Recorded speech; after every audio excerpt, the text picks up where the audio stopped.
Salut à tous, on se retrouve aujourd'hui pour parler du FC Barcelone en ce jeudi 5 février. On commence tout d'abord avec les jeunes, donc l'équipe U19 qui jouait hier un match de barrage de Ligue des Champions, donc la Youth League.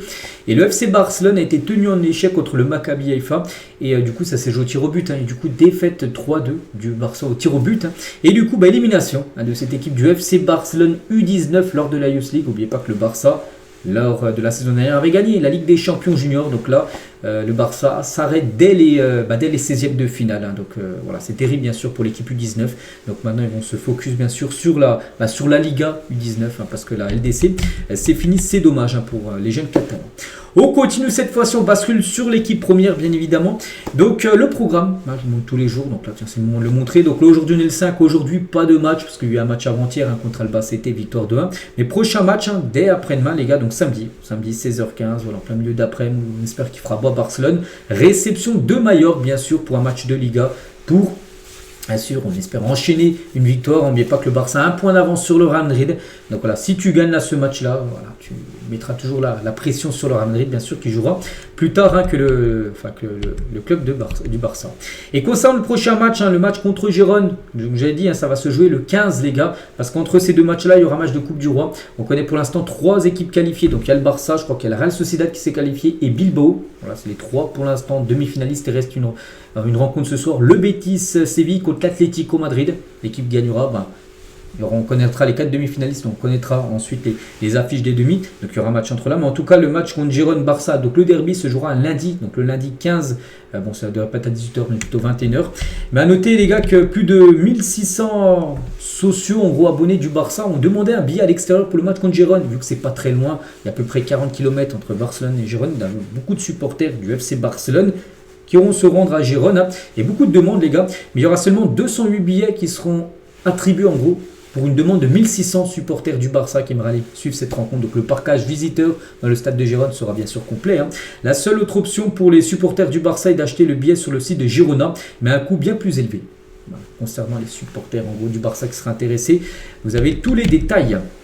On continue les gars, on va parler cette fois-ci d'un match le 22 février prochain, ce qu'il était, oui tiens c'est le match là contre Levante. Et notez que le Barça devrait recevoir le feu vert de la ville pour augmenter la capacité du Camp Nou à 62 000 places pour le match contre Levante le 22 février. Parce qu'actuellement le Camp Nou a une capacité de 45 000 places. De base ça avait été 30 000 au tout début quand il avait été rouvert, ensuite c'est monté à 45 000.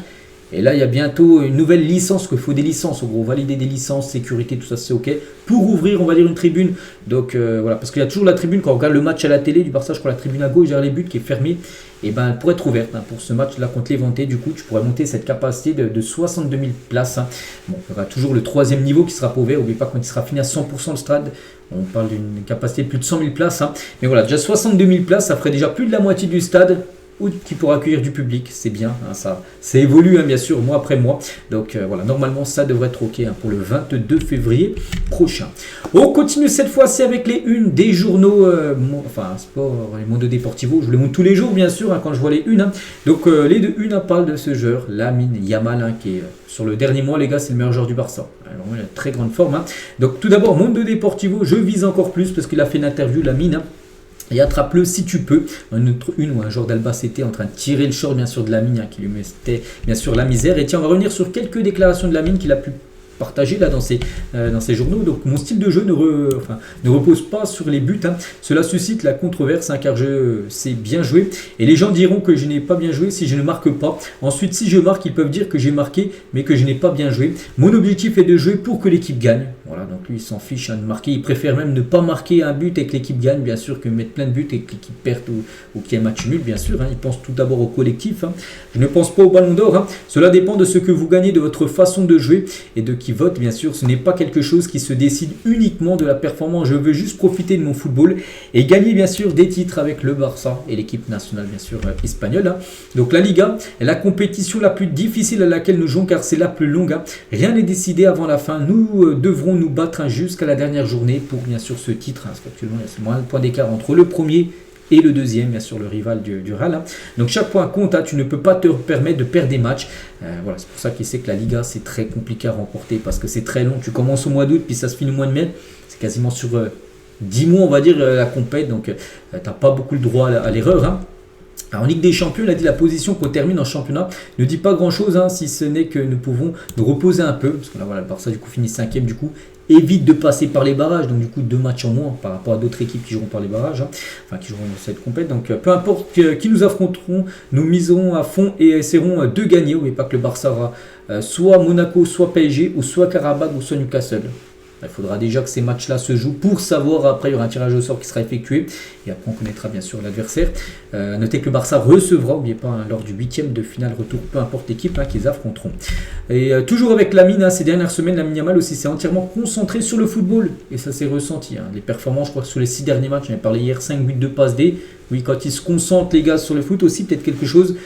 Bon, je ne sais pas si c'est bien pour lui, mais on sait qu'avant il avait sa petite amie, là, je me souviens plus trop de son nom, Nicole je crois. C'est vrai qu'ils sont plus ensemble hein, depuis 2 mois. Bon, c'est pas que depuis qu'il est plus avec que ça va mieux, mais peut-être aussi se focus plus sur le football. Voilà, parce qu'avant on sait qu'il dérivait peut-être sur d'autres choses. Il parlait dans la presse, je me souviens le match contre le Real Madrid en octobre dernier où il avait été beaucoup critiqué hein, par rapport aux propos qu'il avait fait 2 jours avant le Classico. Donc là vraiment il se concentre à 100% sur le football. Il fait plus trop de story Instagram la veille des matchs hein, voilà, pour dire voilà, qu'il est en mission, tout ça.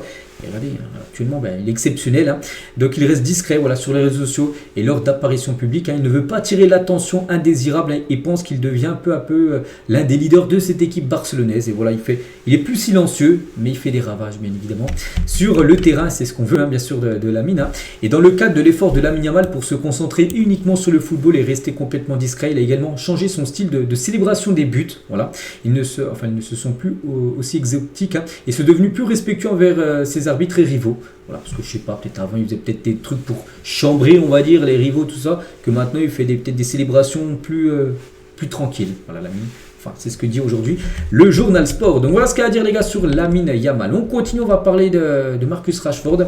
Et Hansi Flick avait encouragé Rashford à améliorer sa dernière passe et sa finition. Un entraîneur estime qu'avec la vitesse et la technique de Rashford, il pourrait offrir bien plus, bien sûr, même si pour l'instant, le début de saison est plutôt très bon, hein, je trouve, de Rashford. Hein. Donc voilà, n'oubliez pas que le joueur est prêté. Il est prêté par Manchester United avec une option d'achat de 30 millions d'euros. Et pour l'instant, le Barça, les gars, voilà, on apprend, regardez, date du 4 février. Donc hier, le Barça ne veut pas payer les 30 millions d'euros convenus avec Manchester United pour Rashford. Donc ils sont satisfaits, bien sûr, des performances du joueur. Ils aimeraient le conserver. Hein. Le Barça aimerait garder Rashford. Après 30 millions d'euros, c'est un peu cher. Enfin, c'est même un peu trop cher pour un joueur quand même hein, qui n'est plus tout jeune comme dans le football. Bon, il n'est pas non plus proche de la retraite. Mais voilà, on sait qu'il y a des joueurs maintenant, il y a une nouvelle génération bien sûr, hein, qui est beaucoup plus jeune que lui. Donc après le Barça, oui, il serait peut-être intéressé, mais peut-être descendre la somme à 25, 20 millions d'euros. Après, il faut que Manchester United aussi accepte. Hein. Ça, c'est pas sûr du tout. Donc voilà la situation actuellement de Marcus Rashford.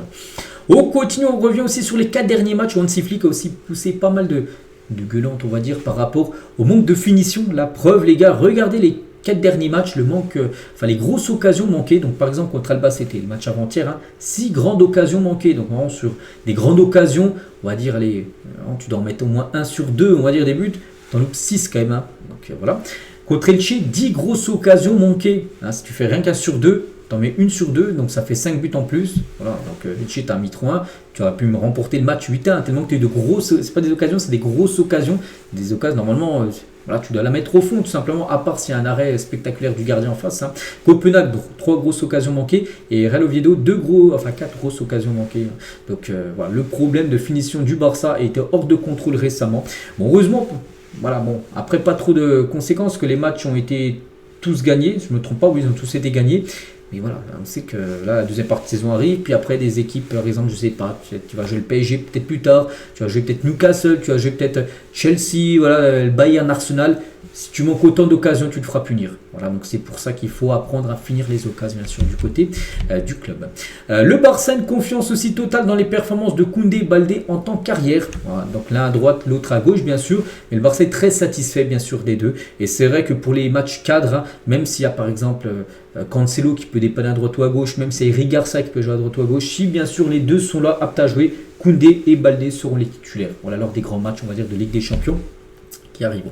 Et on finit juste avec Hansi Flick, hein, qui n'était pas satisfait et inquiet de la façon dont le Barça jouait en novembre dernier. C'est vrai qu'en novembre, hein, c'était pas le même Hansi Flick qu'actuellement, hein, qui est plutôt content comme une performance du jeu, des joueurs et de l'équipe. Hein. En novembre, les gars, on se souvient, voilà, mais il y avait même une photo avec Rafinha qui était en train de s'expliquer avec Hansi Flick. Il ne comprenait pas en gros ce qui n'allait pas. Bon, voilà, depuis ça va bien mieux. Hein.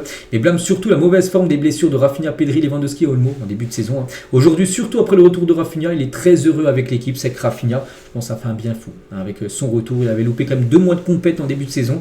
Et c'est vrai que depuis son retour, bon, le Barça n'a pas non plus gagné tous les matchs, mais je pense qu'ils ont peut-être sur 16 matchs où il est de retour, les gars. Peut-être le Barça a gagné 12 ou 13, voilà. Donc, pour montrer quand même l'influence de Rafinha. Du côté du club, donc voilà ce qu'il y avait à dire aujourd'hui. J'espère avoir été complet. Je pense avoir fait le tour. Hein. Donc on se retrouve demain, les gars. Demain, on est la veille du match contre Mallorca. Donc on continuera à parler de cette rencontre comme on l'a un peu fait tout à l'heure. Et je vous souhaite une bonne journée et à demain.